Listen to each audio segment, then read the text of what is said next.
ٹھیک ہو گیا. اگلا سوال یہ ہے کہ محرم الحرام میں اہل تشیع کی جانب سے ماتم، جھولے، تابوت اور اس طرح کے جو افعال کیے جاتے ہیں کیا یہ شرعی طور پہ درست ہیں؟ کوئی شریعت سے اس کا تعلق نہیں، سب کی سب بدعات ہیں. دین کے اندر ایگزیجریشن کی گئی ہے اور اس سے بھی آگے بڑھ چکے ہیں. اب تو زنجیر زنی اور چھریاں مارنے تک بات آ چکی ہے. حالانکہ مفتی اعظم جو ہیں ایران کے خامنائی صاحب، ان کا فتویٰ ہے کہ یہ حرام ہے چھری مارنا اپنے آپ کو. لیکن آپ کو پتہ ہے انڈیا، پاکستان، بنگلہ دیش میں جو شیعہ ہیں یہ تو شیعہ ہے ہی نہیں ہے، یہ تو ذاکرین کے فالورز ہیں. کوئی علمی شغف ان کا ہے نہیں ہے. انہوں نے رسومات کا نام جو ہے وہ اہل بیت اور مکتب اہل بیت اپنے آپ کو کہہ رہے ہیں. مولانا اسحاق صاحب رحمہ اللہ تعالی، جن کی بڑی ایکسپرٹیز تھی اس فیلڈ میں، انہوں نے باقاعدہ شیعہ کی فقہ کی کتابوں سے بتایا کہ ماتم کرنا حرام ہے. وہ آج کے علماء کی لکھی نہیں، پرانی ہے. یہ بدعات ہیں جو انہوں نے داخل کی ہیں، جیسا کہ کئی بدعات اہل سنت کے ہاں بھی داخل ہو گئی. یکم محرم کا جلوس بھی تو بدعت ہے نا.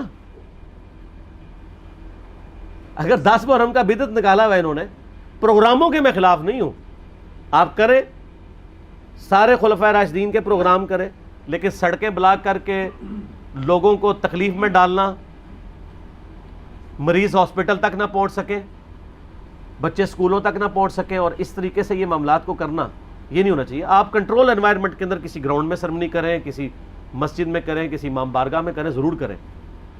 لیکن یہ جو باقی جو چیزیں، یہ جھولے اور ذوالجناح کے جلوس نکالنا اور یہ پنجے اور اس کے نیچے سے گزرنا، اور پھر آج کل تو گھوڑوں کو دفنا بھی رہے ہیں، ٹھیک ہے. تو یہ سب کے سب بدعات ہیں دین میں داخل کی ہیں، اور اس کی وجہ سے شیعہ کی ان ایکٹیویٹیز نے یعنی مکتب اہل بیت کو نقصان پہنچایا ہے. بجائے کہ ان کی تعلیمات کو سامنے لایا جاتا، ان لوگوں نے ان معاملات میں ڈالنا شروع کر دیا. ماتم بھی بالکل حرام ہے. میں نے یوٹیوب پہ میرا کلپ آلموسٹ 20 لاکھ کے قریب لوگ دیکھ چکے ہیں. ماتم کے حق میں شیعہ کے 3 دلائل، میں نے اس کا جواب دیا ہے، اور اس میں جو ایک ٹاپ آف دا لسٹ یہ پیش کرتے ہیں، میں حصول برکت کے لیے عرض کر دیتا ہوں. بلکہ وہ میں اگلے دن ایک شیعہ عالم کو دیکھ رہا تھا، تو وہ دنیا ٹی وی پہ ایک پروگرام تھا، اس پہ بیٹھ کے وہ کہہ رہے تھے کہ جی پہلا ماتم تو سیدہ عائشہ نے کیا ہے. ٹھیک ہے، نہیں نام میں نہیں لیتا، آپ سب کو پتہ ہے، کیونکہ نام والی پالیسی اب نہیں ہے. تو اب اس بیچارے کا بھی قصور نہیں ہے، اس نے اپنے بابوں سے ہی سنا ہوا ہے.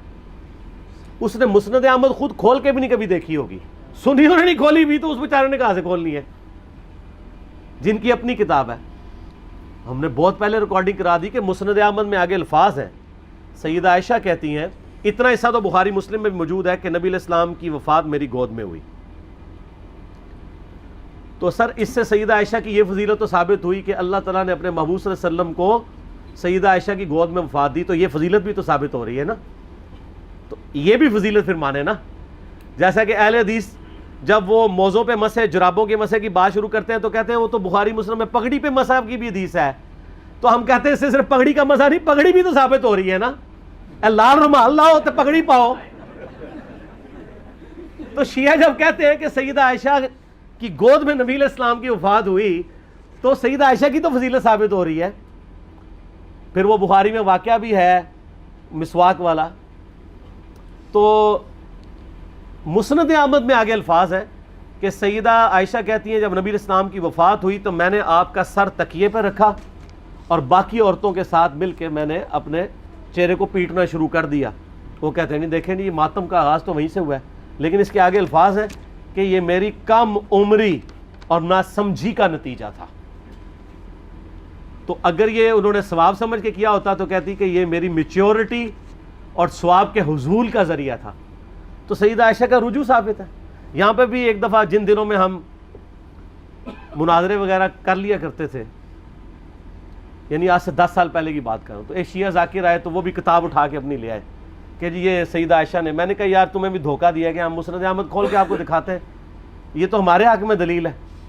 تو یہ آدھی روایتیں بیان کرتے ہیں. تو سیدہ عائشہ کا کوئی ماتم ثابت نہیں. دوسری دلیل یہ وہ قرآن پاک سے لیتے ہیں کہ جب فرشتوں نے آگے بشارت دی